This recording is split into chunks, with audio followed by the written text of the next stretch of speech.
ഹരേ കൃഷ്ണ.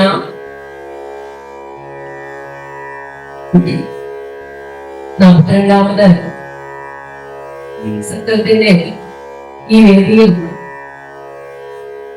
ഈ പരിപാവനമായ ദേവി ക്ഷേത്രത്തിൽ ഇരുന്നുകൊണ്ട് നിങ്ങളോടെല്ലാം ഭഗവാന്റെ കഥ പറയുവാൻ ഒരു അവസരം തന്ന എന്റെ മാതാപിതാക്കൾക്കും ഗുരുക്കന്മാർക്കും സാക്ഷാൽ ഗുരുവായൂരപ്പനും അമ്മയ്ക്കും ആദ്യം തന്നെ നന്ദി പറയുന്നു. സർവേശ്വരന്റെ പുണ്യചരിത്രമായ ശ്രീമദ് ഭാഗവതത്തെ സേവിക്കുന്ന എല്ലാ ഭക്തന്മാർക്കും കോടി നമസ്കാരം. പറയാറുണ്ട്, കോടി ജന്മ സമുദ്ധ്യേന പുണ്യേനേവതു ലഭ്യതേ. കോടി ജന്മം കൊണ്ട് മാത്രമേ ശ്രീമദ് ഭാഗവതത്തിന്റെ ശ്രവണം ലഭിക്കുകയുള്ളൂ. ശ്രീമദ് ഭാഗവതം ശ്രവിച്ചാൽ ഭഗവാൻ വൈകുണ്ഠത്ത് ഇരിക്കുകയില്ലത്രേ. എവിടെ എവിടെ ഭാഗവതമുണ്ടോ അവിടെ ഭഗവാൻ വന്നു ചേരും. അതുമാത്രമല്ല പറയുന്നത്, ആര് ഭാഗവതം കേൾക്കുന്നുവോ അവരുടെ ഹൃദയത്തിനുള്ളിലേക്ക് ആ ഭഗവാൻ വന്നിരിക്കും. അദ്ദേഹത്തിന് അപ്പോൾ, ആ ഭഗവാൻ അപ്പോൾ വൈകുണ്ഠമല്ല പ്രിയം, ഗുരുവായൂരല്ല പ്രിയം, തിരുപ്പതി അല്ല പ്രിയം, പത്മനാഭസ്വാമിയുടെ ആ ക്ഷേത്രമല്ല പ്രിയം, ഭക്തന്റെ ഹൃദയമാണത്രേ പ്രിയം. ശ്രീമദ് ഭാഗവതം ശ്രവിക്കുമ്പോൾ ഭഗവാൻ വൈകുണ്ഠവും വിട്ട് പാൽക്കടലും വിട്ട് ഭക്തരുടെ ഹൃദയത്തിലേക്ക് വരും. അതാണ് ഭാഗവതത്തിൻ്റെ പ്രത്യേകത. ഇഹലോകം പരിത്യജ്യ ഭഗവാൻ ഭക്തവത്സല ആവിവേശ സ്വഭക്താനാം ഹൃദയാൻ മനനാലിജ. ഭക്തരുടെ ഹൃദയത്തിലേക്ക് ഓടിയെത്തുന്ന ഭഗവാൻ. അപ്പോൾ ഇവിടെയെല്ലാം ആ ഉണ്ണിക്കണ്ണൻ നിങ്ങളുടെ എല്ലാം മനസ്സിൽ ഇങ്ങനെ നിറഞ്ഞു നിൽക്കുകയാണ്. അതിനായിട്ടാണ് ഭാഗവത സത്രങ്ങളും ഒരുക്കുന്നത്. എങ്ങനെയാണ് ഭഗവാൻ നിങ്ങളുടെ ഉള്ളിലേക്ക് വരുന്നത്? നീലമേഘ ശ്യാമളനായി, കോമളനായി, വനമാലാധാരിയായി, കൗസ്തുഭഗ്രീവനായി, കോടി മന്മഥാകൃതരായി, ദിവ്യചന്ദനധാരിയായി, മന്ദഹാസത്തോടെ നമ്മുടെ എല്ലാം മനസ്സിലേക്ക് ഓടിയെത്തുന്ന ഭഗവാൻ, ഭാഗവതം കേൾക്കാനായി ഓടിയെത്തും ആ ഉണ്ണിക്കണ്ണൻ. സൂര്യസ്പർദ്ധി കിരീടമൂർധ്വതിലക പ്രോദ്ഭാസി ബാലാന്തരം കാരുണ്യാകുലഃ കാരുണ്യാമൃത. സൂര്യസ്പർദ്ധി കിരീടമൂർധ്വതിലക പ്രോദ്ഭാസി ബാലാന്തരം കാരുണ്യാർദ്രഹസിതോല്ലാസം സുനാസാപുടം ഗണ്ഡോദ്യന്മകരാഭകുണ്ടലയുഗം കണ്ടോജ്വലത് കൗസ്തുഭം ത്വദ്രൂപം വനമാല്യഹാരപടല ശ്രീവത്സദീപ്രം ഭജേ. മേൽപ്പത്തൂർ പറഞ്ഞു, ആ സൂര്യസ്പർദ്ധി കിരീടം ധരിച്ച് തൊടുകുറിയൊക്കെ അണിഞ്ഞ് കാരുണ്യം നിറഞ്ഞ കണ്ണുകളോടെ ഉയർന്ന നാസികയോടുകൂടി മകരകുണ്ടലങ്ങളും അണിഞ്ഞ് കഴുത്തിൽ കൗസ്തുഭ മണിമാലയും അണിഞ്ഞ് കണ്ടത്തിൽ കൗസ്തുഭ മണിമാല, വനമാല ഇതൊക്കെ ധരിച്ച് നമ്മുടെ ഉള്ളിലേക്ക് ഓടിയെത്തുന്ന ഗുരുവായൂരപ്പൻ.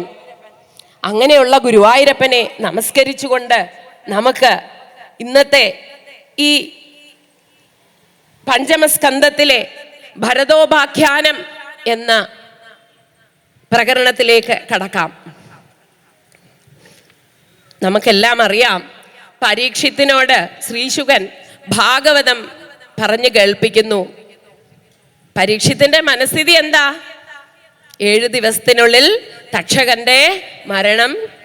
തക്ഷകൻ വന്ന് ദംശിച്ച് മരണം സംഭവിക്കും. അങ്ങനെയുള്ള മനസ്സോടുകൂടിയാണ് പരീക്ഷിത്ത് ഭാഗവതം കേൾക്കാനിരിക്കുന്നത്. നമ്മളോ ഏത് നിമിഷമാ ഈ തക്ഷകൻ വന്ന് പിടിക്കുക എന്ന് നമ്മൾക്കറിയില്ല. എന്നിരുന്നാലും ഏത് നിമിഷവും നമ്മൾ ആ ഗുരുവായൂരപ്പനെ തന്നെ ധ്യാനിക്കുക. അതാണ് ഭാഗവതത്തിൻ്റെയും ലക്ഷ്യം. ഇപ്പോൾ ഭാഗവതത്തിൻ്റെ 3-ാമത്തെ സ്കന്ധം കഴിഞ്ഞ് 4-ാമത്തെ സ്കന്ധവും കഴിഞ്ഞ് സർഗം വിസർഗം എന്നുള്ള ലക്ഷണങ്ങളൊക്കെ ഉള്ള ആ സ്കന്ധങ്ങളൊക്കെ കഴിഞ്ഞ് 5ാം സ്കന്ധത്തിലാണ് എത്തിയിരിക്കുന്നത്. സ്ഥാനം ലക്ഷണമാണ് 5ാം സ്കന്ധത്തിന്. എന്താണ് ഈ സ്ഥാനം? മനുഷ്യന്റെ സ്ഥാനം എവിടെയാണ് എന്ന് ഇതിൽ നന്നായി പറഞ്ഞു തരുന്നു. ഭൂഗോളത്തിന്റെ സ്ഥാനവും മറ്റും ഇതിൽ നന്നായി പറഞ്ഞു തരുന്നു. എല്ലാത്തിനെയും സംരക്ഷിക്കുന്ന ആ ഭഗവാന്റെ സ്ഥാനം ഇതിൽ നന്നായി നമ്മൾക്ക് പറഞ്ഞു തരുന്നു. അതാണ് 5ാം സ്കന്ധം. 26 അധ്യായങ്ങളാണ് 5ാം സ്കന്ധത്തിലുള്ളത്. ഭഗവാന്റെ അംഗങ്ങൾ തന്നെയാണ് എല്ലാ സ്കന്ധങ്ങളും ഭാഗവതത്തിൽ. 5ാം സ്കന്ധം ഭഗവാന്റെ നാഭിയായിട്ടാണ് പറയുന്നത്. നാഭിയുടെ പ്രത്യേകത എല്ലാവർക്കും അറിയാം. ഭഗവാന്റെ നാഭിയിൽ നിന്നാണ് ബ്രഹ്മാവ് ഈ ലോകം മുഴുവൻ സൃഷ്ടിയായിരിക്കുന്നത് അല്ലേ? ഒപ്പം എല്ലാം ഭഗവാന്റെ ആ കുക്ഷിയിലേക്ക് തന്നെ എടുക്കുകയും ചെയ്യുന്നു. അപ്പോൾ സൃഷ്ടി സ്ഥിതി സംഹാരം നടക്കുന്നത് ആ നാഭിയിലാണ്. ആ നാഭിയാണ് ഭാഗവതത്തിലെ 5ാം സ്കന്ധം എന്ന് പറയപ്പെടുന്നത്. അങ്ങനെയുള്ള 5ാം സ്കന്ധത്തിലാണ് ഇന്ന് നമ്മൾ ചിന്തിക്കുവാൻ പോകുന്ന വിഷയം ഭരതോപാഖ്യാനം. ഇതുവരെ നമ്മൾ കണ്ടത് ബ്രഹ്മാവിൽ നിന്ന് മനുവും ശതരൂപയും ഉണ്ടായി. മനുവിനും ശതരൂപയ്ക്കും 5 മക്കളുണ്ടായി. ആഹുതി, ദേവഹൂതി, പ്രസൂതി, ഉത്താനപാദർ, പ്രിയവ്രതൻ. ആഹൂതിയെ രുചി പ്രജാപതി വിവാഹം ചെയ്തു. അതിൽ നിന്ന് ഭഗവാൻ യജ്ഞനായി അവതരിച്ചു. ആ കഥ പരീക്ഷിത്തും കേട്ടു, നിങ്ങളും കേട്ടു. ദേവഹൂതി കർദമ പ്രജാപതിയെ വിവാഹം ചെയ്തു. അതിൽ നിന്ന് ഭഗവാൻ കപിലദേവനായി അവതരിച്ചു. അതും നമ്മൾ കേട്ടുകഴിഞ്ഞു. പ്രസൂതി ദക്ഷപ്രജാപതിയെ വിവാഹം ചെയ്തു. സാക്ഷാൽ ദേവി തന്നെ ദാക്ഷായണിയായി അവതാരമെടുത്തു. അവിടെ ശ്രീ പരമേശ്വരന്റെ ഉഗ്രമൂർത്തികളായ വീരഭദ്ര സ്വാമിയെയും മറ്റും ഉള്ള ആ ദക്ഷയാഗം എന്നുള്ള പ്രകരണവും കേട്ടു. പിന്നീട് ഉത്താനപാദന്റെ കഥയാണ് നമ്മൾ കേട്ടത്. ഉത്താനപാദന് 2 പത്നികൾ, സുനീതിയും സുരുചിയും. അതിൽ നിന്ന് ഭക്തോത്തമനായ ധ്രുവന്റെ കഥയും പരീക്ഷിത്തും കേട്ടു, നമ്മളും കേട്ടു. പിന്നീട് പ്രിയവ്രതന്റെ ചരിതമാണ് പറയുന്നത്. പ്രിയവ്രതന്റെ പുത്രൻ ആഗ്നീന്ദ്രൻ, ആഗ്നീന്ദ്രന്റെ പുത്രൻ നാഭി. നാഭിക്ക് മേരുദേവിയിൽ ഭഗവാൻ തന്നെ ഋഷഭദേവനായി അവതരിച്ചു. ആ ഋഷഭദേവൻ ഇന്ദ്രപുത്രിയായ ജയന്തിയെ വിവാഹം ചെയ്തു. അതിൽ നിന്ന് 100 സന്താനങ്ങൾ ഉണ്ടായി. ആദ്യത്തെ സന്താനമാണ് ഭരതൻ. പിന്നീടുള്ള 9 പേർ ഓരോ വർഷങ്ങളും, അതായത് ഓരോ രാജ്യങ്ങളും ഭരിച്ചു. 81 പേർ ബ്രാഹ്മണരായി മാറി. പിന്നീട് 9 നവയോഗികൾ നമ്മൾ ഏകാദശ സ്കന്ധം വരുമ്പോൾ പഠിക്കും. അങ്ങനെ ഋഷഭദേവന്റെ 100 സന്തതികൾ. ഋഷഭദേവൻ തൻ്റെ രാജ്യവും മറ്റും പുത്രന്മാർക്ക് വിഭജിച്ചു കൊടുത്തിട്ട് കാട്ടിലേക്ക് പോകാൻ തുടങ്ങി. അപ്പോഴാണ് ആ സന്തതികൾക്ക് തൻ്റെ പിതാവിൽ നിന്ന് ഒരു ഉപദേശവും തേടിയില്ലല്ലോ, ഞങ്ങളൊന്നും ആ പിതാവിൻ്റെ കയ്യിൽ നിന്നും കരസ്ഥമാക്കിയില്ലല്ലോ എന്നുള്ള വിചാരം വന്നത്. 100 സന്തതികളും നമസ്കാരം ചെയ്തു. അവിടെ ഋഷഭദേവൻ തൻ്റെ പുത്രന്മാർക്ക് ജ്ഞാനോപദേശം ചെയ്തു കൊടുത്തു. എന്താണ് അദ്ദേഹം പറഞ്ഞത്? അതിൻ്റെ രത്നച്ചുരുക്കം എടുത്താണ് നമ്മളുടെ കഥാപാത്രമായ ഭരതൻ മുന്നോട്ടുള്ള ജീവിതം നയിച്ചത്. ജ്ഞാനികൾക്ക് മേലെ ഒരു ദൈവം ഇല്ല. ഭഗവാന്റെ ശരീരമായ വേദത്തെ രക്ഷിക്കുന്നവരാണ് മഹാത്മാർ. ആ മഹത്തുക്കളായ വ്യക്തികൾ ആരാണ്? വേദത്തെ സംരക്ഷണം ചെയ്യുന്ന ബ്രാഹ്മണർ, ഗോക്കളെ സംരക്ഷണം ചെയ്യുന്നവർ. ആ മഹാന്മാരെ, ഋഷികളെ ഒക്കെ സേവിക്കുക, ഭഗവത് ഭജനം ചെയ്യുക. ഋഷികളെ സേവിച്ചാൽ എല്ലാ പാപങ്ങളും ഇല്ലാതാകും. ഒരു മനുഷ്യന്റെ ധർമ്മം ഋഷികളെ സേവിക്കുക എന്നുള്ളതാണ്. ഏറ്റവും നല്ല രാജാവ് തൻ്റെ പുത്രന്മാരെ പോലെ എല്ലാ പ്രജകളെയും സ്നേഹിക്കണം. ആ രാജ്യത്ത് ബ്രാഹ്മണർക്ക് വേണ്ട സൗകര്യങ്ങൾ ചെയ്തു കൊടുക്കണം. പഠനശാലകളും ധർമ്മശാലകളും ഉണ്ടാകണം. ഇങ്ങനെയുള്ള മഹത്തായ ഉപദേശം ഋഷഭദേവൻ ഈ 100 സന്തതികൾക്കും കൊടുത്തു. ആദ്യത്തെ പുത്രനായ ഭരതൻ ഈ ഉപദേശങ്ങളൊക്കെ കൈക്കൊണ്ടാണ് തൻ്റെ ജീവിതം ആരംഭിച്ചത്. ഇവിടെ ഭാഗവതം നമ്മളെ പഠിപ്പിക്കുന്നത് എന്താണ്? അച്ഛനമ്മമാർ കൊടുക്കുന്ന ഉപദേശമാണ് തൻ്റെ കുട്ടികൾക്കുള്ള ഏറ്റവും വലിയ സ്വത്ത്. ഭാഗവതം ഒരു ശാസ്ത്രമാണ്. നമ്മൾ എങ്ങനെ ജീവിക്കണം എന്ന് പഠിപ്പിക്കുന്ന ഒരു ശാസ്ത്രമാണ് ഭാഗവതം. ഇവിടെ ഭരതൻ രാജ്യഭാരം ഏറ്റെടുത്തു. ഭാഗവതത്തിലെ 100ാമത്തെ അധ്യായമാണ് ഈ ഭരത ചക്രവർത്തിയുടെ കഥ പറയുന്നത്. അതാണ് ഏറ്റവും പ്രത്യേകത. 100ാം അധ്യായമാണിത്. 8 അധ്യായങ്ങളിലായിട്ടാണ് ഭരതന്റെ കഥ പറയുന്നത്. ആചാര്യന്മാർ പറയുന്നു ഇത് അഷ്ടാംഗയോഗത്തെയാണ് പ്രതിനിധീകരിക്കുന്നത്. ഈ 8 അധ്യായങ്ങളും അഷ്ടാംഗയോഗത്തിനെ പറ്റി പറയുന്നത് പോലെയാണ് ഭരതന്റെ ജീവിതം. ഭരതൻ രാജാവായി. വിശ്വരൂപന്റെ പുത്രിയായ പഞ്ചജനിയെ വിവാഹം കഴിച്ചു. 5 പുത്രന്മാർ ഉണ്ടായി. അതും പഞ്ചഭൂതങ്ങളാണ് 5 പുത്രന്മാർ എന്ന് പറയപ്പെടുന്നു. പ്രജകളെ സ്വന്തം മക്കളെ പോലെ പരിപാലിച്ചു. രാജ്യത്ത് യാഗങ്ങളും യജ്ഞങ്ങളും ഒക്കെ നടത്തി. ഇന്നിപ്പോൾ ഈ സത്രമൊക്കെ നടത്തുന്നത് എത്ര പ്രയത്നമാണ് അതിൻ്റെ പിന്നിൽ, ഇല്ലേ? ഇതേപോലെ ഭരതനും രാജ്യത്ത് ഒരുപാട് യജ്ഞങ്ങളും യാഗങ്ങളും പൂജകളും ഒക്കെ നടത്തി രാജ്യം വളരെ സമ്പദ് സമൃദ്ധിയായി മാറി. തൻ്റെ പ്രജകളെ നന്നായി പരിപാലിച്ചു. വളരെ സ്നേഹത്തോടുകൂടിയും ബഹുമാനത്തോടുകൂടിയും എല്ലാവരെയും നോക്കിക്കണ്ടു ആ ഭരതൻ. 10,000 സംവത്സരം ആ ഭരതൻ ചക്രവർത്തിയായി രാജ്യം ഭരിച്ചു. അന്നുവരെ നമ്മുടെ രാജ്യത്തിൻ്റെ പേര് അജനാഭം എന്നായിരുന്നു.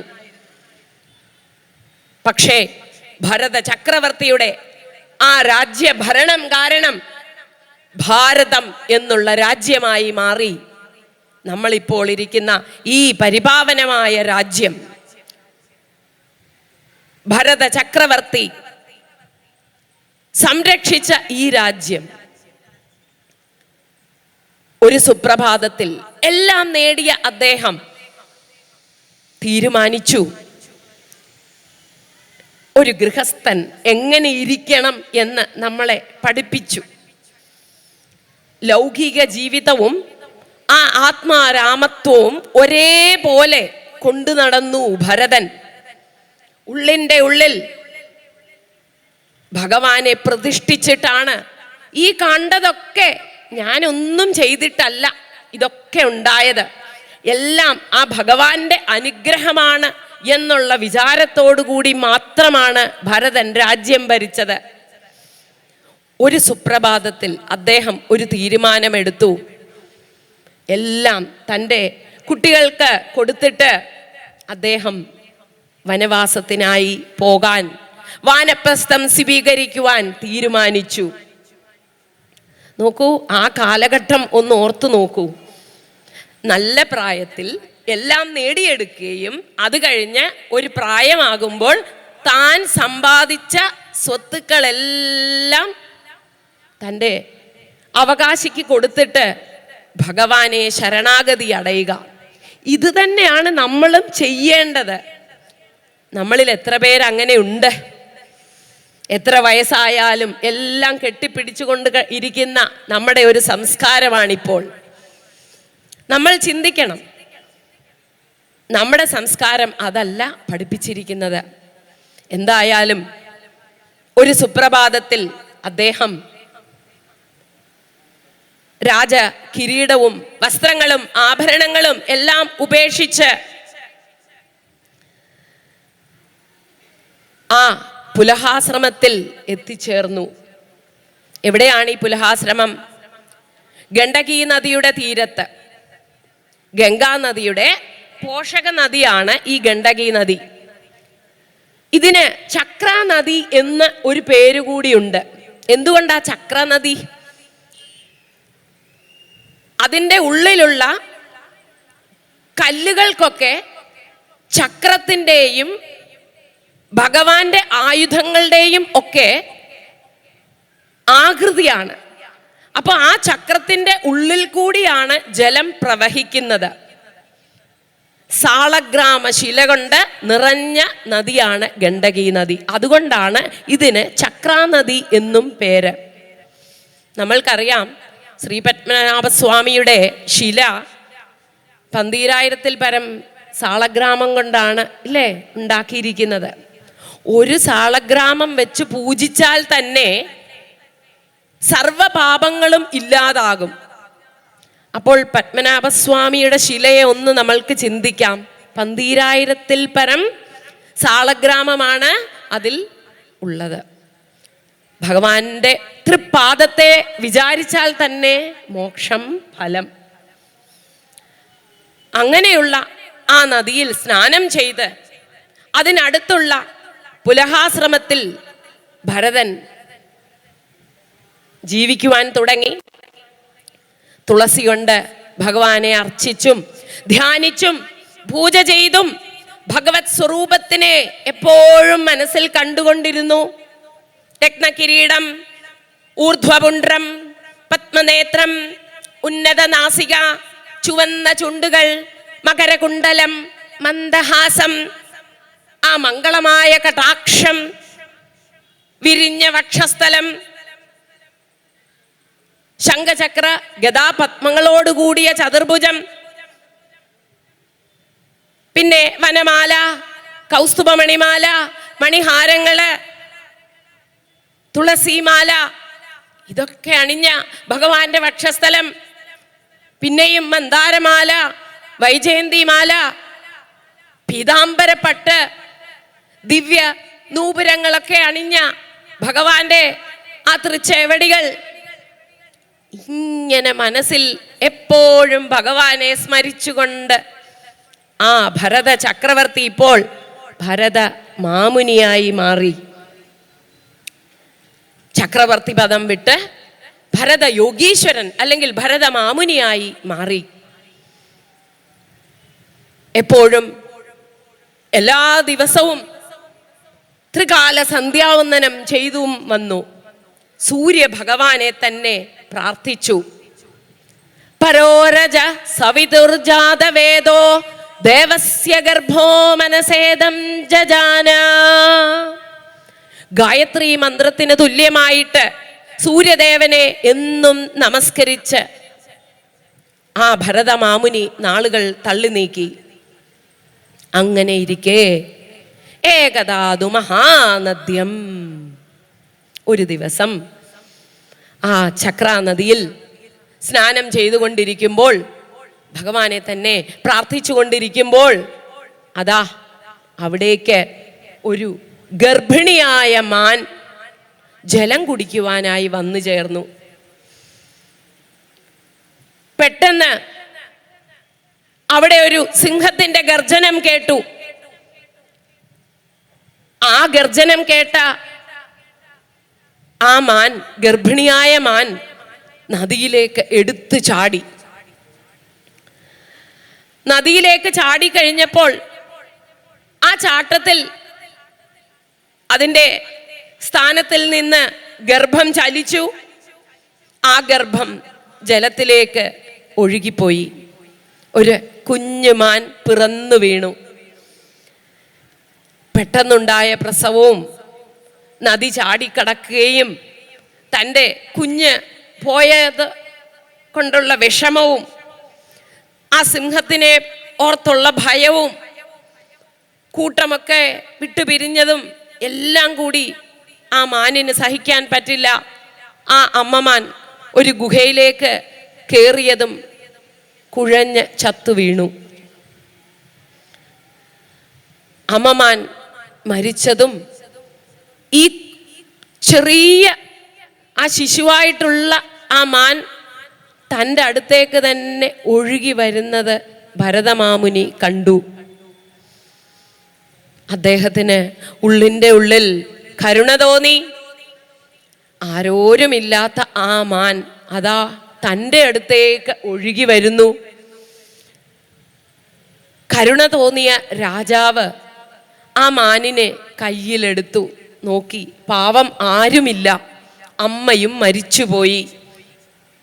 ഇപ്പോൾ ഇതാ ദൈവഹിതം എന്ന് പറയട്ടെ എൻ്റെ കൈകളിൽ എത്തിച്ചേർന്നു. അവിടെ ഭരതമാമുനി ആ മാനിനെയും എടുത്ത് തൻ്റെ ആശ്രമത്തിലേക്ക് കൊണ്ടുവന്നു.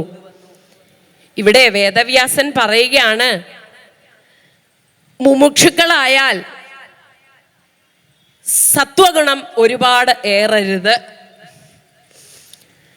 മുമുക്ഷുക്കൾ 3 ഗുണങ്ങളെയും ത്യജിച്ചവരായിരിക്കണം. ഇവിടെ സത്വഗുണം, ആ കരുണ ഭരതമാമുനിയുടെ ഉള്ളിൽ വന്നതുകൊണ്ടാണ് ഈ മാനിനെ എടുത്തത്. എന്നാൽ അതിനെ എടുത്ത് പരിചരിച്ച് വിട്ടുകളഞ്ഞാൽ പോരെ? അല്ല, പറയുകയാണ് പ്രാരാബ്ധ കർമ്മശക്തി നമ്മളെ എപ്പോഴും പിന്തുടർന്നുകൊണ്ടേയിരിക്കും.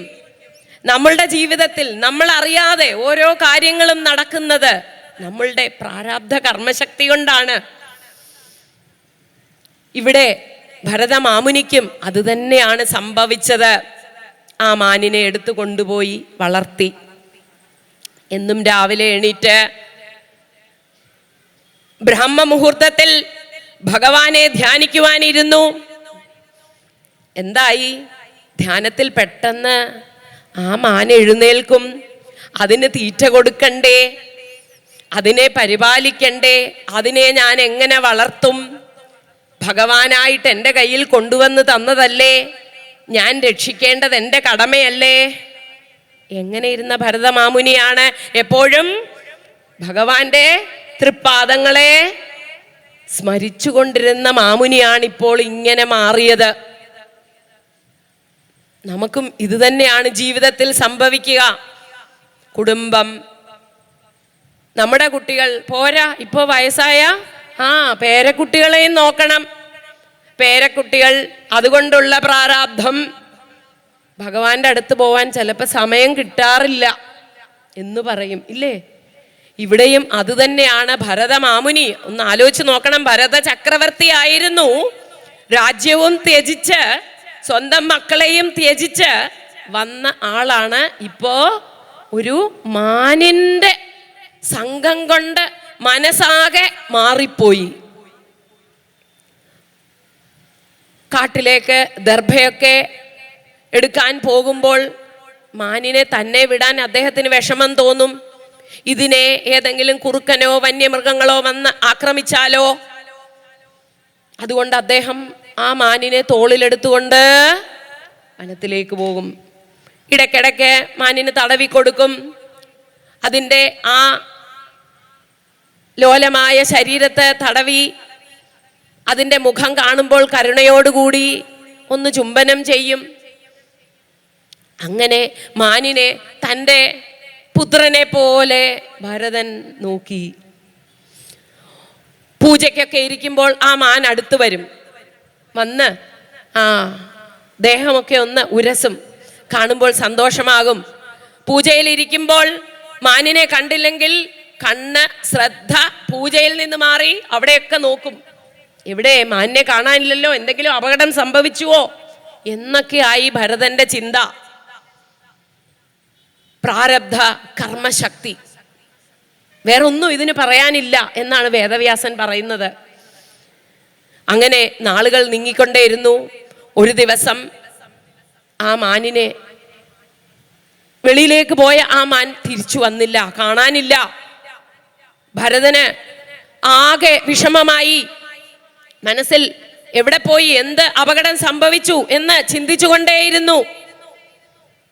ആ സമയം എലിയുടെ പൊത്തിൽ എങ്ങനെ പാമ്പ് കയറി വരുന്നുവോ അതേപോലെ നമ്മുടെയൊക്കെ ജീവിതത്തിലേക്ക് പെട്ടെന്ന് കയറി വരുന്ന ഒരാളുണ്ട്, മരണം. ആ മരണം ഭരതനെയും വന്ന് ആക്രമിക്കുവാൻ വന്നു. കുഴഞ്ഞു വീണ ഭരതമാമുനി ആ മാനിനെ കണ്ടില്ലല്ലോ, ഞാൻ പോയാൽ അവൻ ആരാണുള്ളത് എന്ന് ആ മാനിനെ തന്നെ ചിന്തിച്ച് പ്രാണൻ കളയേണ്ടി വന്നു. അന്തേ നാരായണ സ്മൃതി എന്നതിന് പകരം അന്തേ ഹരിണ്യാസ്മൃതിയായി പോയി. ആ മാനിനെ തന്നെ ചിന്തിച്ച് ജീവൻ പോയി. നമ്മൾ എന്തിനെ തന്നെ ചിന്തിച്ച് ജീവൻ വെടിയുന്നുവോ, അടുത്ത ജന്മം അതായിട്ട് നമുക്ക് കിട്ടും. അതുകൊണ്ടാണ് ചെറുപ്പത്തിൽ തന്നെ കുട്ടികളെയൊക്കെ നാമജപം പഠിപ്പിക്കണം. രാത്രിയിൽ കിടന്ന് ഉറങ്ങുന്നതിന് മുമ്പ് നാമം ജപിക്കണം.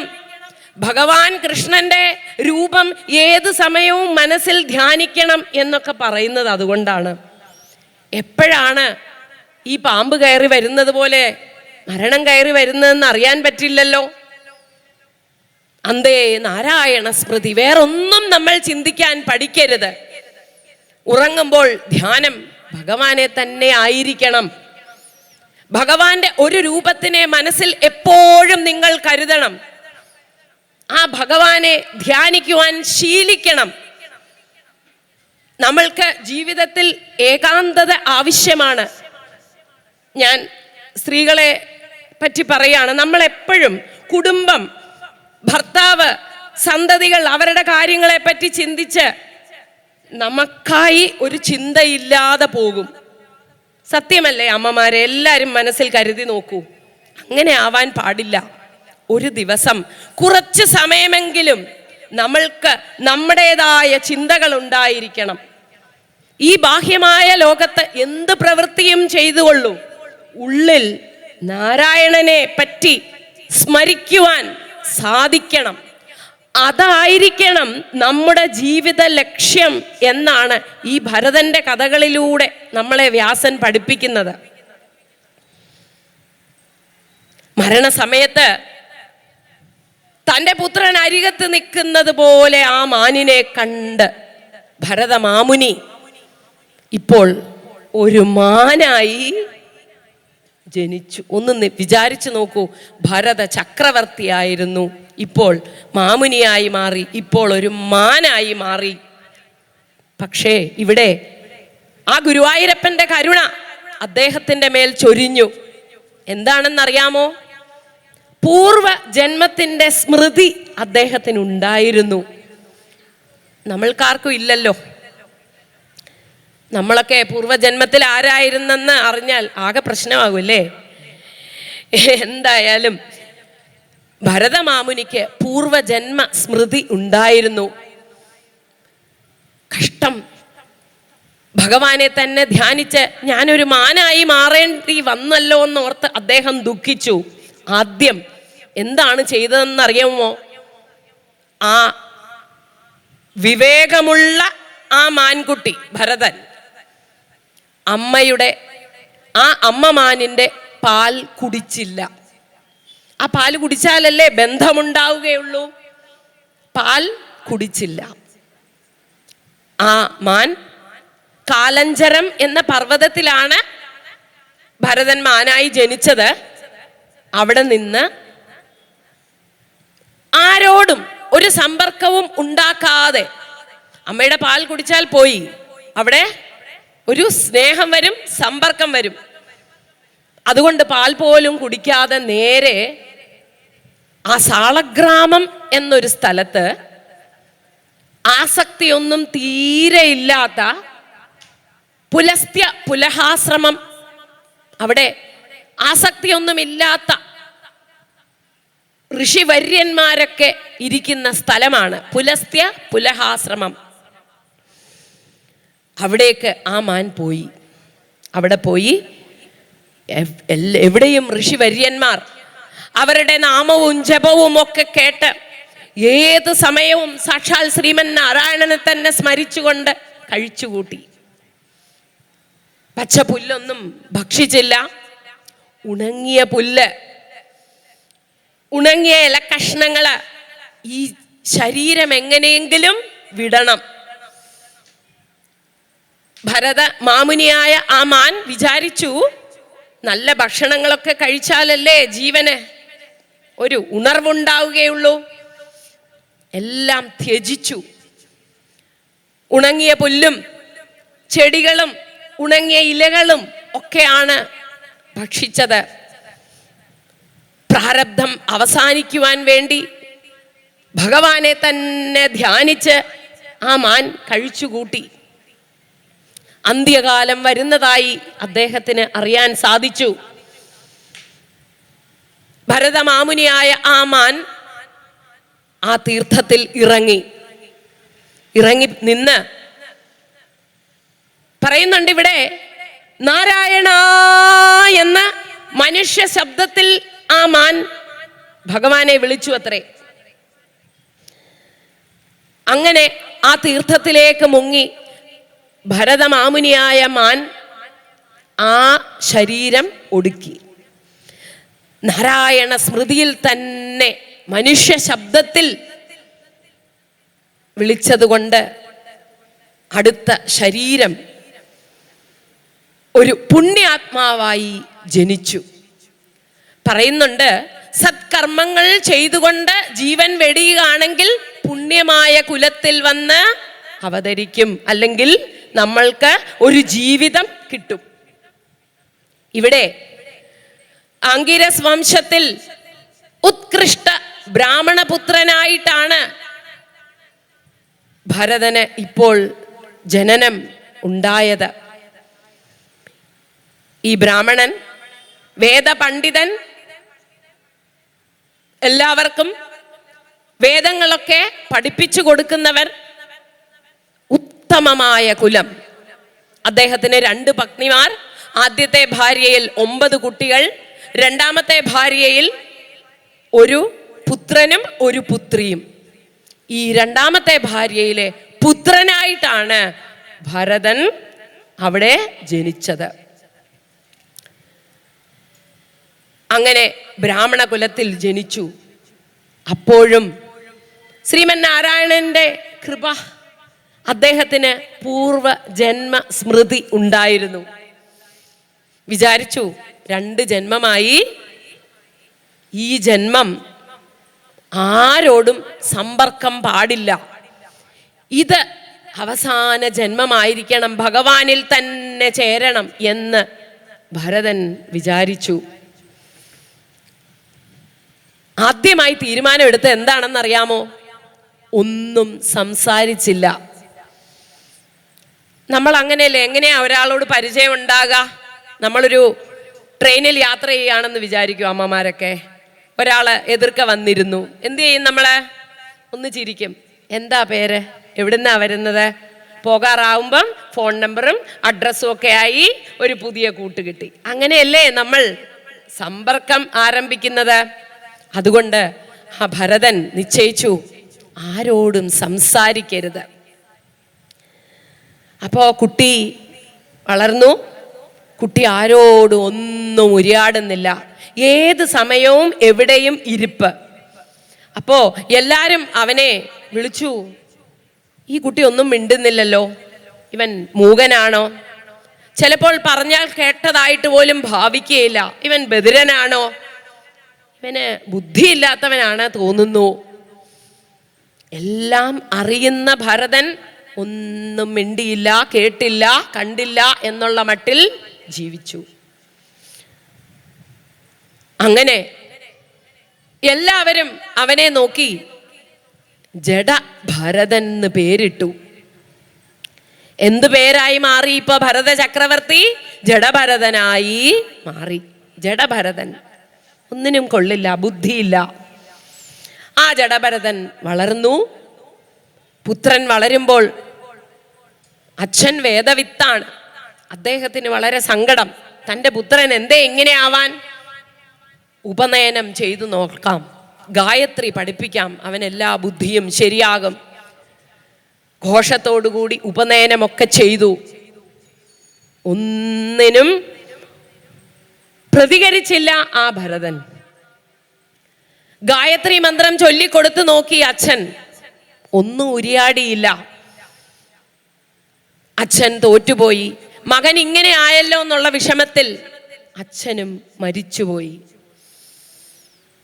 പിന്നെ തൻ്റെ അമ്മ ഈ 2 മക്കളെയും ആദ്യത്തെ ഭാര്യയുടെ അടുത്ത് കൊടുത്തിട്ട്, പഴയ കാലമാണ്, സതി നിർവഹിച്ചു. അങ്ങനെ അമ്മയും അച്ഛനും ഇല്ല. ഈ ജ്യേഷ്ഠന്മാരൊക്കെ ഭരതനെ ജഡഭരതൻ എന്നാണ് എല്ലാവരും വിളിച്ചിരുന്നത്. അവനെ എന്തൊക്കെയോ പഠിപ്പിക്കാനൊക്കെ ശ്രമിച്ചു നോക്കി, ഒന്നും സാധിച്ചില്ല. എല്ലാവരും അവനെ തഴഞ്ഞു. ഇത് തന്നെ ഭരതന് വളരെ സന്തോഷമായി. കുളിക്കില്ല, പ്രാഥമിക കർമ്മങ്ങൾ ഒന്നും ചെയ്യില്ല, ഏത് സമയവും ഭഗവാനെ തന്നെ ധ്യാനിച്ച് ഇരിപ്പായി. ആരെങ്കിലും എന്തെങ്കിലും വിളിച്ച് കഴിക്കാൻ കൊടുത്താൽ കഴിക്കും, എവിടെയെങ്കിലും വിളിച്ചാൽ കൂടെ പോകും, എന്ത് ജോലി കൊടുത്താലും ചെയ്യും. നാട്ടുകാരൊക്കെ ഇത് തന്നെ അവസരം, ഒരാൾക്ക് കൂലിയൊന്നും കൊടുക്കാതെ ജോലിയൊക്കെ ചെയ്യാമല്ലോ. ഈ ഭരതനെയും കൊണ്ട് പോയി. ഇത് കണ്ടപ്പോൾ ചേട്ടന്മാർക്കൊക്കെ വളരെ സങ്കടം തോന്നി. അവരെന്ത് ചെയ്തു? വലിയ ഒരു കൃഷിസ്ഥലം ഉണ്ട് അവർക്ക്. അവിടെയാണെങ്കിൽ എപ്പോഴും മൃഗങ്ങളൊക്കെ വന്ന് ആ വിളകളൊക്കെ നശിപ്പിക്കും. അതുകൊണ്ട് ഈ ഭരതനെ ഈ വിളകളൊക്കെ നോക്കാൻ നിർത്താം എന്ന് അവര് വിചാരിച്ചു. പറയുകയാണിവിടെ, ഒരു ഭ്രാന്തനെ പോലെയാണ് ഇരിക്കുന്നത്. വേദവ്യാസൻ പറഞ്ഞു, രത്നം ചെളിയിൽ കിടന്നാൽ എങ്ങനെ ഇരിക്കും, അതുപോലെ ബ്രഹ്മജ്ഞാനം ഉള്ളിൽ കത്തുന്ന ഭരതൻ. ആർക്കും കാണാൻ പറ്റില്ല. വെളിയിൽ നിന്ന് നോക്കിയാൽ വെറും മണ്ണ് കട്ട, അകത്തോ ബ്രഹ്മജ്ഞാനം. പിന്നെയും പറഞ്ഞു, ചാരത്തിനുള്ളിലെ അഗ്നിയെ പോലെയാണ് ഭരതൻ. ചാരം കൊണ്ട് മൂടിക്കിടക്കുന്നു, അഗ്നി അങ്ങനെ ഉള്ളിൽ ഭഗവത് ജ്ഞാനം, ആ പരബ്രഹ്മ അങ്ങനെ കത്തി ജ്വലിക്കുന്നു. ഈ ഭരതനെയും കൊണ്ട് ജ്യേഷ്ഠന്മാരൊക്കെ ആ വലിയ കൃഷിസ്ഥലം നോക്കുവാനായി ഏൽപ്പിച്ചു. കയ്യിലൊരു കമ്പും കൊടുത്തു. ഭരതൻ ഏറ്റവും മുകളിൽ പോയി ആ കമ്പും പിടിച്ചുകൊണ്ട് അങ്ങനെ വീരാസനത്തിൽ ഇരുന്ന് ഭഗവാനെ ധ്യാനിക്കുവാൻ തുടങ്ങി. വിളകളൊക്കെ ഇഷ്ടം പോലെ എല്ലാ പക്ഷികളും മൃഗങ്ങളും ഒക്കെ വന്ന് തിന്നു. പക്ഷേ ജ്യേഷ്ഠന്മാരൊക്കെ വന്ന് നോക്കുമ്പോൾ എല്ലാ പ്രാവശ്യവും ഉണ്ടായതിനേക്കാൾ കൂടുതൽ വിള. പറയുകയാണ് ഇവിടെ വേദവ്യാസൻ, ഭരതനെ പോലെ ഒരാൾ അവിടെ ഇരുന്ന് കഴിഞ്ഞാൽ തനിയെ വിളകളൊക്കെ ഉണ്ടാകുകയാണ് ചെയ്തതെന്ന്. എന്തായാലും ഭരതൻ അവിടെ സന്തോഷത്തോടുകൂടി ഭഗവാനെ തന്നെ ധ്യാനിച്ചുകൊണ്ട് ഇരുന്നു. പാടത്ത് കിളികളും ഒക്കെ ശബ്ദമുണ്ടാക്കിയാലും ഒന്നും സംസാരിച്ചില്ല. അങ്ങനെ ഇരിക്കെ ആ ഇടയ്ക്ക് അവിടുത്തെ ഒരു കാട്ടുരാജാവ്, ആ കാട്ടുരാജാവിന് സന്തതികളില്ല, ദുഷ്ടനാണ്, ദുഷ്ടകർമ്മങ്ങൾ ഒരുപാട് ചെയ്തിട്ടുണ്ട്. സന്തതികളില്ല എന്ന് പറഞ്ഞപ്പോൾ അവിടെയുള്ള ഏതോ ഒരു ജ്യോത്സ്യനെയൊക്കെ പോയി നോക്കി. എന്താണ് സന്തതി ഉണ്ടാകാത്തതിന്റെ കാരണം? പറഞ്ഞു, അടുത്ത് അവിടെ ഒരു ഭദ്രകാളി ക്ഷേത്രമുണ്ട്. ആ ക്ഷേത്രത്തിൽ പോയി ഒരു നരബലി കൊടുത്താൽ മതി, ദേവി കനിയും, നിങ്ങൾക്ക് കുട്ടികൾ ഉണ്ടാകും.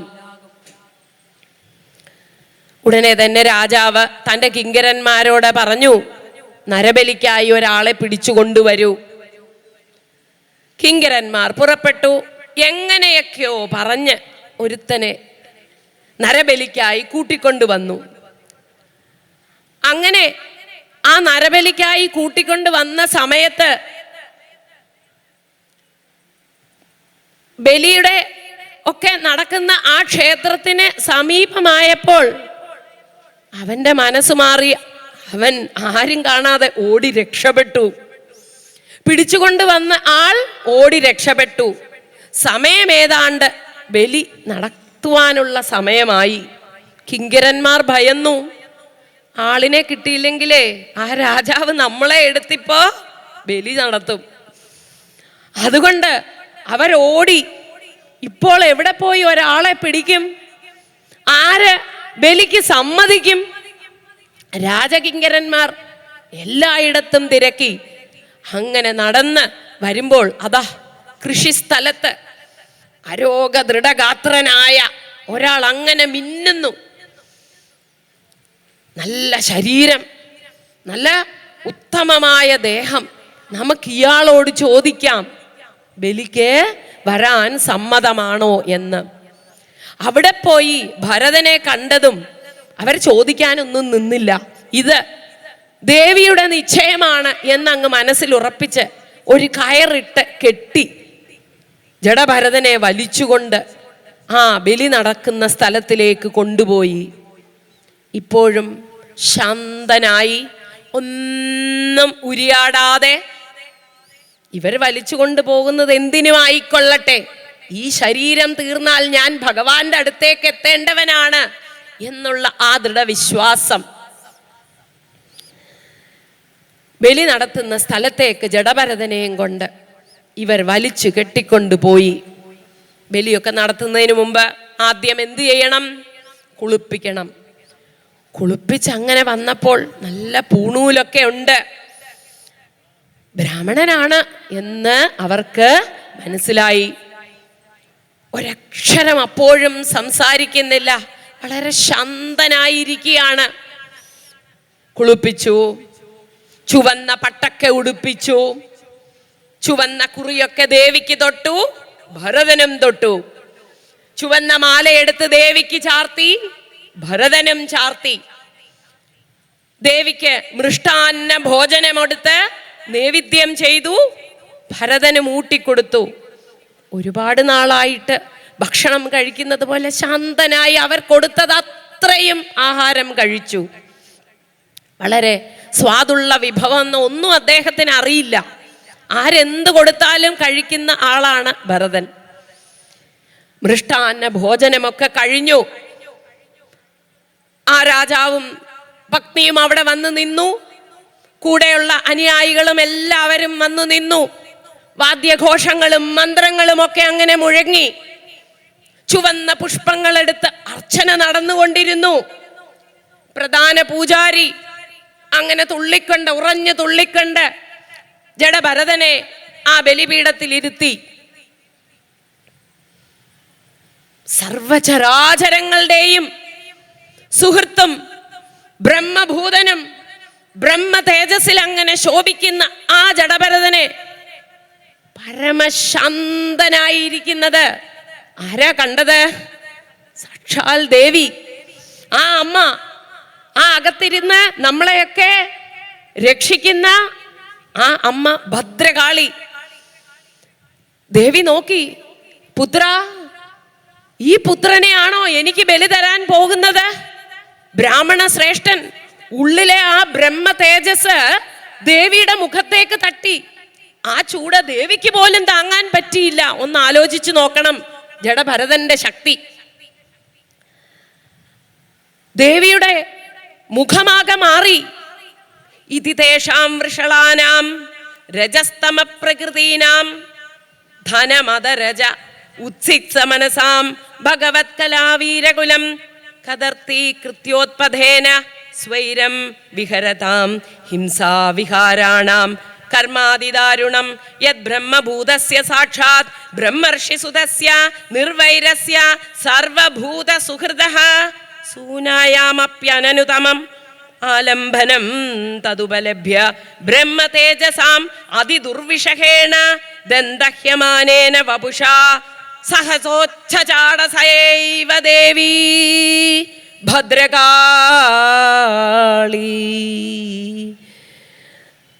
ആ ബ്രഹ്മ തേജസ് നിറഞ്ഞു നിന്ന ജഡഭരതനെ കൊല്ലുന്നത് കാണാൻ ദേവിക്ക് സഹിച്ചില്ല. ദേവി അങ്ങനെ പുരിയക്കൊടിയൊക്കെ വളച്ച് ദംഷ്ട്രയൊക്കെ വെളിയിലേക്ക് നീട്ടിക്കൊണ്ട് ആ വലിയ നാക്കുകളൊക്കെ നീട്ടിക്കൊണ്ട് രണ്ട് കൈകളും ഉയർത്തി ബാക്കിയുള്ള 8 ആയുധങ്ങളും 8 കൈകളിലായി ഉടനെ പ്രത്യക്ഷമായി. ദേവി ആ മുകളിൽ നിന്ന് താഴേക്ക്, അമ്മേ ഭദ്രകാളി, ആ ദേവി അങ്ങോട്ട് താഴേക്ക് ചാടി. പ്രധാന പൂജാരിയുടെ കയ്യിലിരുന്ന ആ വാളങ്ങോട്ട് വാങ്ങി. തന്റെ പുത്രനെ കൊല്ലാൻ ഒരുങ്ങുകയോ? ഇങ്ങനെ ഒരു ബ്രഹ്മ തേജസ് നിറഞ്ഞ ബ്രാഹ്മണനെ ഇവിടെ വധം ചെയ്യുകയോ? അതും എനിക്കായിക്കൊണ്ട്. ഉഗ്രകോപിഷ്ഠയായ ദേവി ആ വാളു എടുത്തുകൊണ്ട് ആദ്യം പൂജാരിയുടെ തല ഛേദിച്ചു. ഉടനെ തന്നെ ദേവിയുടെ കൂടെയുണ്ടായിരുന്ന മറ്റ് ഉപദേവകളും എല്ലാവരും ഒരുമിച്ച് വന്നു ചേർന്നു. അവിടെ ഉണ്ടായിരുന്ന എല്ലാം അടിച്ചു നശിപ്പിച്ചു. എല്ലാവരുടെ ശിരസും ഇല്ലാതാക്കി. ഇതെല്ലാം കണ്ടും അറിഞ്ഞും ശാന്തനായിരിക്കുകയാണ് ജഡഭരതൻ. ദേവിയും പരിവാരങ്ങളും എല്ലാവരും ചേർന്ന് നൃത്തമാടി. ദേവിക്ക് പിന്നെയും കോപം അങ്ങോട്ട് താങ്ങുന്നില്ല, സഹിക്കുന്നില്ല.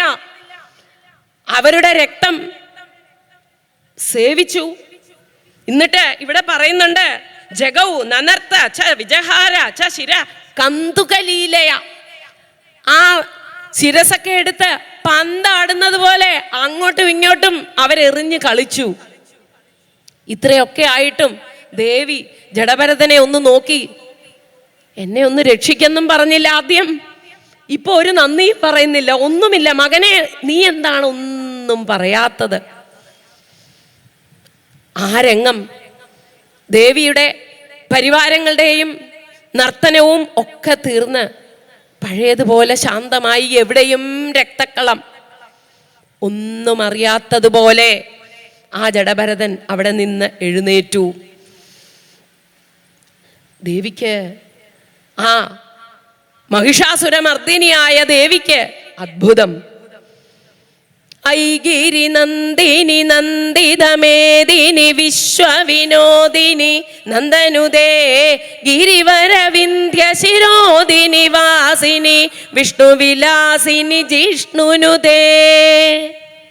മഹിഷാസുരമർദ്ദിനിയായി ലോകത്തിലെയൊക്കെ എല്ലാ ലോകരെയും രക്ഷിച്ചു വന്ന ആ ദേവി ഇപ്പോൾ ആ ജഡഭരതനെയും രക്ഷിച്ചു.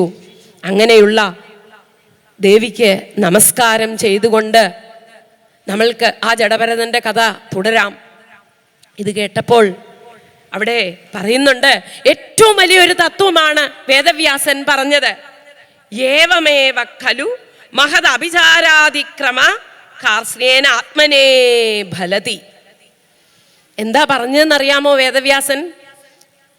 ആരാണോ മഹാന്മാരെ ഉപദ്രവിക്കാൻ നോക്കുന്നത്, ആരാണോ സാധുക്കളെ ഉപദ്രവിക്കാൻ നോക്കുന്നത് അത് അവർക്ക് തന്നെ തിരിച്ച് ആയുധമായി മാറും.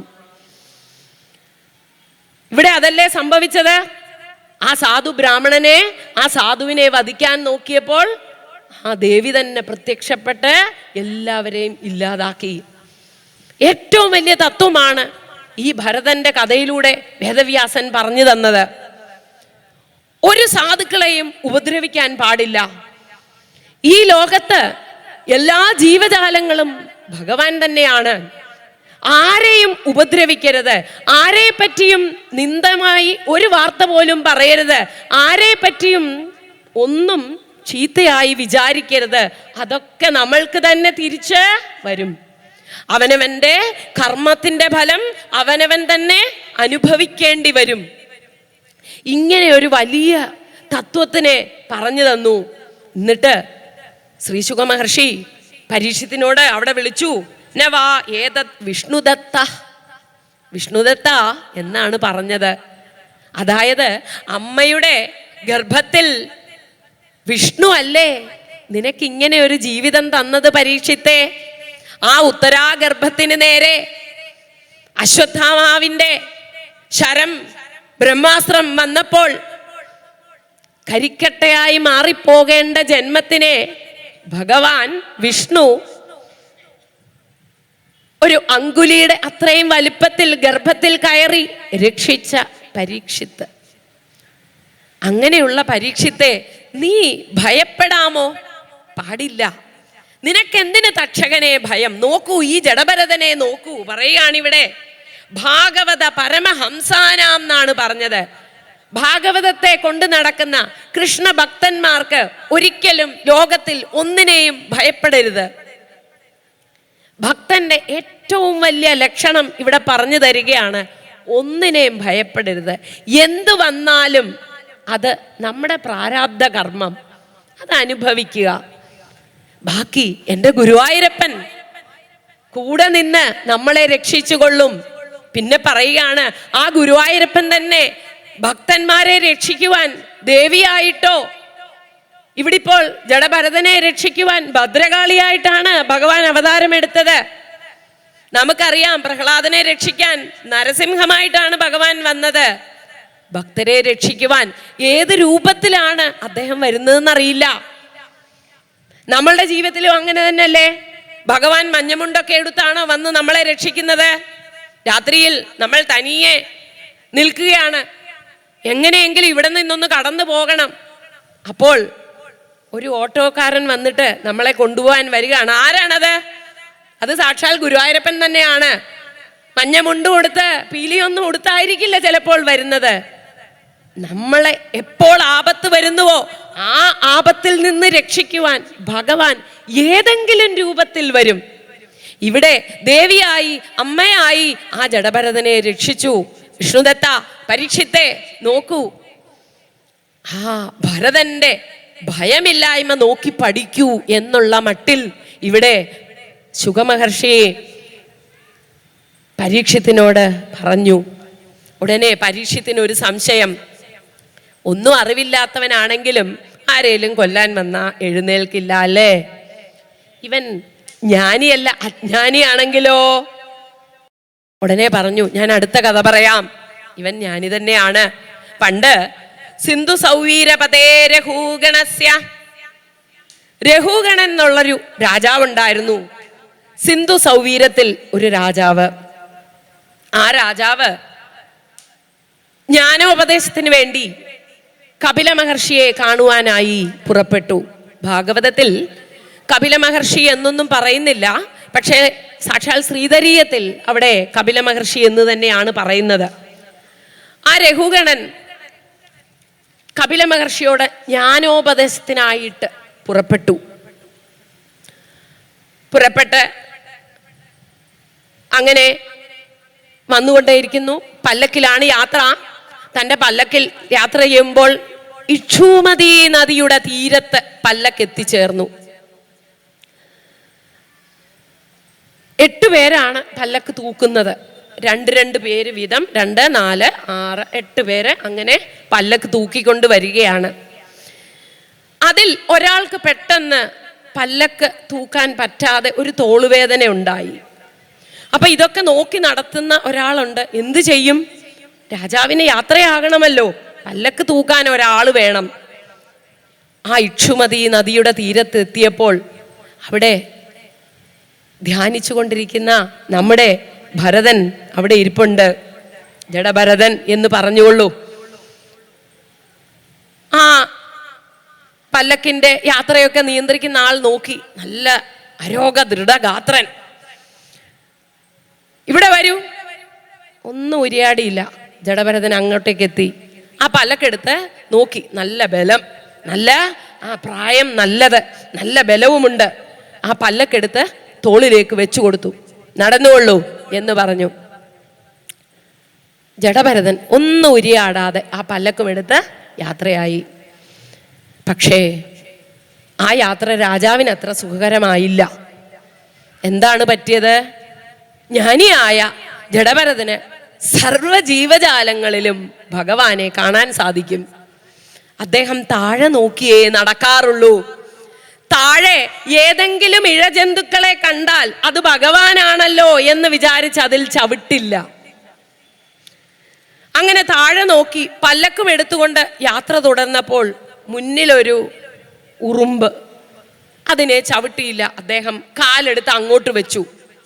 ഒന്ന് ഊഹിക്കണം, 8 പേർ ചുമക്കുന്ന പല്ലക്ക് ഒരേപോലെ നടക്കണം. എല്ലാവരും ഒരേ വേഗതയിലായിരിക്കണം നടക്കുന്നത്. ഒരാൾ കാലെടുത്ത് അങ്ങോട്ട് ചാടിയാൽ എങ്ങനെ ഇരിക്കും? പല്ലക്കിലിരുന്ന രാജാവ് ഒന്ന് കുലുങ്ങി. രാജാവിന് സഹിച്ചില്ല. എന്താ എന്ന് ചോദിച്ചപ്പോൾ എല്ലാവരും ഭയത്തോടുകൂടി പറഞ്ഞു, പുതിയ ആളാണ്, ക്ഷമിക്കണം. പിന്നെയും പല്ലക്ക് നീങ്ങി അടുത്തത് കണ്ടത് വലിയ ഒരു പുഴുക്കൂട്ടത്തിനെയാണ് ഭരതൻ കണ്ടത്. അദ്ദേഹം കാലെടുത്ത് ഒരൊറ്റ ചാട്ടം, ചവിട്ടാതെ വേണം പോകാൻ. ഉള്ളിലിരുന്ന രാജാവ് കുലുങ്ങി. പെട്ടെന്ന് അതിൻ്റെ ആ കിളിവാതിൽ തുറന്നു നോക്കിയപ്പോൾ നല്ല യൗവന പ്രായം, അരോഗ ദൃഢഗാത്രൻ. ഒന്ന് പരിഹസിക്കാം ഇയാളെ എന്ന് ആ രഘുഗണൻ വിചാരിച്ചു. സഹോദര, ഇത്രയും നേരം തനിയാണല്ലോ പല്ലക്കൊക്കെ ചുമന്നത്, ഇത്രയും ദൂരം. ഇപ്പോഴാണ് അയാൾ വന്നതെന്നറിയാം രാജാവിന്. വളരെ ക്ഷീണിച്ച് കാണുമല്ലോ. ഇടതടവില്ലാതെ ഇങ്ങനെ ജോലി ചെയ്തതുകൊണ്ടാണോ നിങ്ങൾക്ക് ക്ഷീണം? അങ്ങ് വയസ്സായി പോയി അല്ലേ? പരിഹസിക്കാൻ തുടങ്ങി.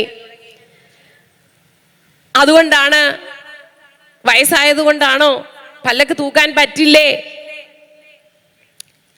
ഭരതൻ ഒന്നും മിണ്ടിയില്ല.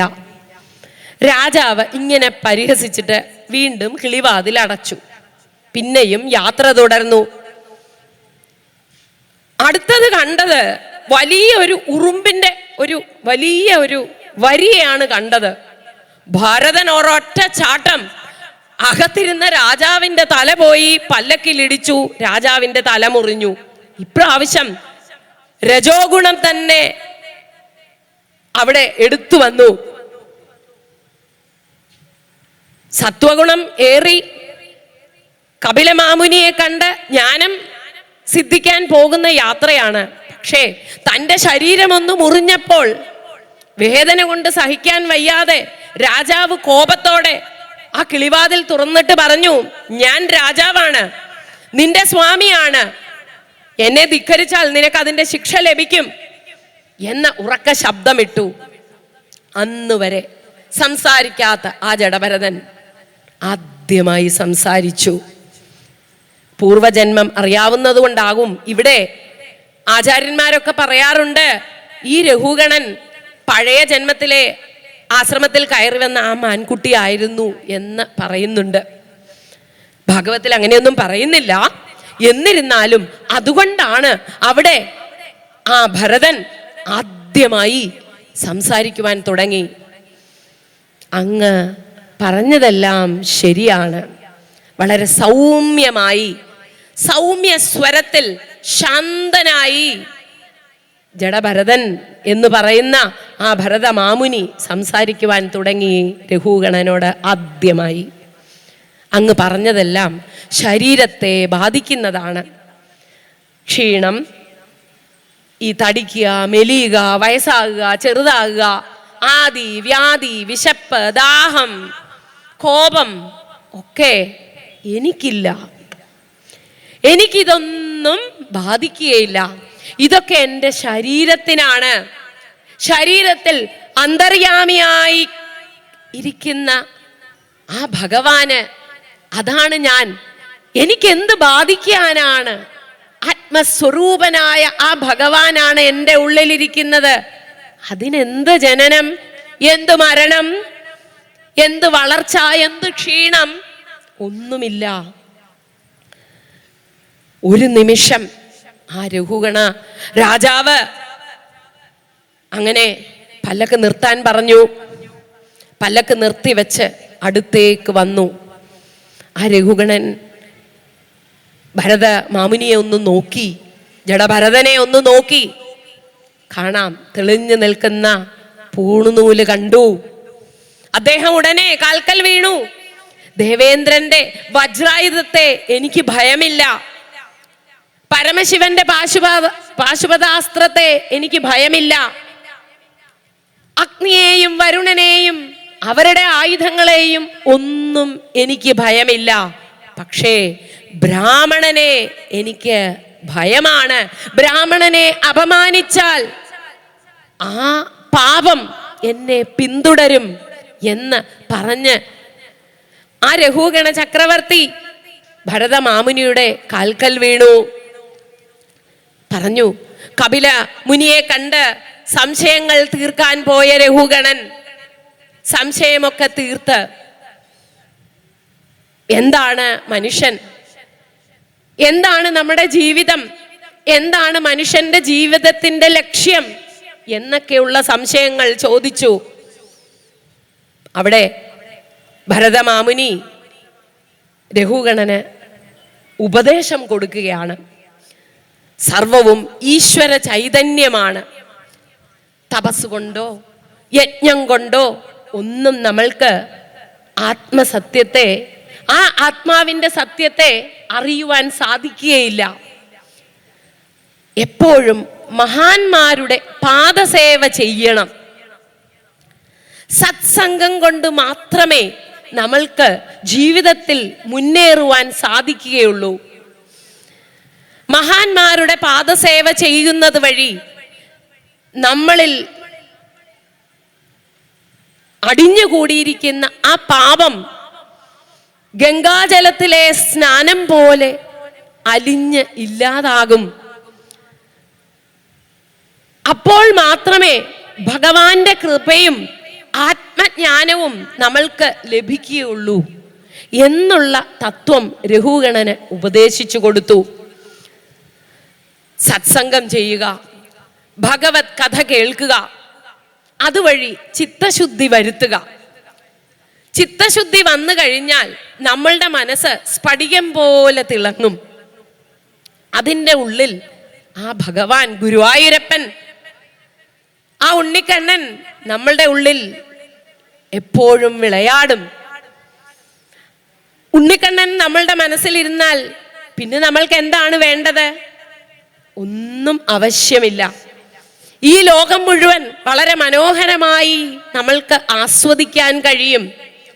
വരുന്ന സുഖത്തിനെയും ദുഃഖത്തിനെയും ഒരുപോലെ കാണാൻ സാധിക്കും. സുഖവും ദുഃഖവും ഒക്കെ ശരീരത്തിനെയാണ്, നമ്മളുടെ ഉള്ളിലുള്ള ആത്മാവിനെ ഇതൊന്നും ബാധിക്കുന്നില്ല എന്നുള്ള സത്യം തിരിച്ചറിയാൻ നമ്മൾക്ക് സാധിക്കും. പിന്നീട് സംസാരത്തെ ഒരു അടവിയായി, ഒരു വനമായി ആ ഭരത മഹായോഗി രഘുഗണന് ഉപദേശിച്ചു കൊടുത്തു. ഈ സംസാരം വലിയൊരു കാടാണ്. അതിൽ നിന്ന് നമ്മൾ എങ്ങനെ രക്ഷപ്പെടണം എന്ന് അവിടെ ഉപദേശം ചെയ്തു കൊടുത്തു. ഭരത മഹായോഗിയെ പോലെ ചക്രവർത്തി പദവും സകല ഭൗതിക സുഖങ്ങളുമൊക്കെ ഉപേക്ഷിച്ച് പരമഹംസന്മാരെ പോലെ സഞ്ചരിക്കാൻ വേറെ ആർക്കും കഴിയില്ല. നമ്മൾക്ക് നിസാരം നമ്മുടേതെന്ന് പറയുന്ന എന്തെങ്കിലും ഒന്ന് ഉപേക്ഷിക്കാൻ നമ്മൾ തയ്യാറാകുമോ? ഇല്ല. ഇവിടെ ഭരതമാമുനി എന്താണ് ചെയ്തത്? മഹാചക്രവർത്തിയായിരുന്നു. സർവ്വതും ഉപേക്ഷിച്ച് ഭഗവാനെ മാത്രം കയ്യിലെടുത്തു. ഏതൊരു മഹാത്മാവ് താനൊരു മാനായി വന്നപ്പോഴും, താനൊരു മാനായി ജീവിച്ചപ്പോഴും സർവേശ്വരനായ ഭഗവാനെ സദാ സ്മരിക്കുവാൻ സാധിച്ചു. അതാണ് ഭഗവാന്റെ അനുഗ്രഹം. അങ്ങനെയുള്ള ഭരത മഹായോഗിക്ക് നമസ്കാരം.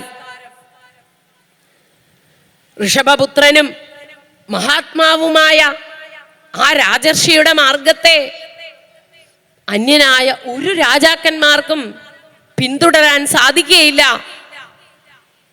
പറയാണ് പരീക്ഷിത്തെ, ഒരു രാജാവിന് പോലും ഭരതനെ പോലെ ആകാൻ സാധിക്കുകയില്ല. ഇനിയൊട്ട് ആർക്കും തന്നെ അങ്ങനെ എല്ലാം ത്യജിക്കാനും പറ്റുകയില്ല. അതുകൊണ്ടാണ് ഭരതന്റെ ചരിത്രം തുടങ്ങിയപ്പോൾ ഭരതൻ മഹാഭാഗവതൻ എന്നാണ് വേദവ്യാസൻ എഴുതിയത്. പറയാണിവിടെ ഭരതൻ ആ മഹാചക്രവർത്തിയുടെ, ആ രാജർഷിയുടെ മാർഗത്തെ ഇനിയൊരു രാജാവിനും പിന്തുടരാൻ സാധിക്കുകയില്ല. അത് ഗരുഡന്റെ മാർഗത്തെ ഈച്ചകൾക്ക് എങ്ങനെയാണോ അതേപോലെയാണെന്നാണ് വേദവ്യാസൻ എഴുതിയത്. മനസ്സുകൊണ്ടുകൂടി നമ്മൾക്ക് ആ ഭരത മാമുനിയുടെ അടുത്ത് എത്തിച്ചേരാൻ സാധിക്കുകയില്ല. പിന്നീട് പറഞ്ഞു, ആരാണോ ഈ ഭരത ചരിതം കേൾക്കുന്നത്, ഭഗവാന്റെ നാമങ്ങളെ സ്മരിക്കുന്നത്, അവരൊക്കെ എല്ലാ പാപങ്ങളിൽ നിന്നും അവർക്ക് മുക്തി നേടും. ഭഗവാനെ തന്നെ സ്മരിച്ച് നമ്മളുടെ ജീവിതം കൊണ്ടുപോവുക, ഭഗവത് നാമങ്ങൾ കേൾക്കുക, ഭഗവത് കഥകൾ കേൾക്കുക. എത്ര കണ്ട് ഭഗവാന്റെ നാമങ്ങൾ കേൾക്കാൻ സാധിക്കുന്നുവോ, എത്ര കണ്ട് ഭഗവാന്റെ കഥകൾ കേൾക്കാൻ സാധിക്കുന്നുവോ, അത്ര കണ്ട് നമ്മളുടെ പാപം ഇല്ലാതാകും. ആ കേട്ട കഥകളെ വീണ്ടും കീർത്തനമായി ആലപിക്കുക, ഭഗവാന്റെ നാമങ്ങൾ ജപിക്കുക. പിന്നീട് ഈ കേട്ടതിനെയൊക്കെ സ്മരിക്കുക. അതാണ് നമ്മൾ ചെയ്യേണ്ടത്.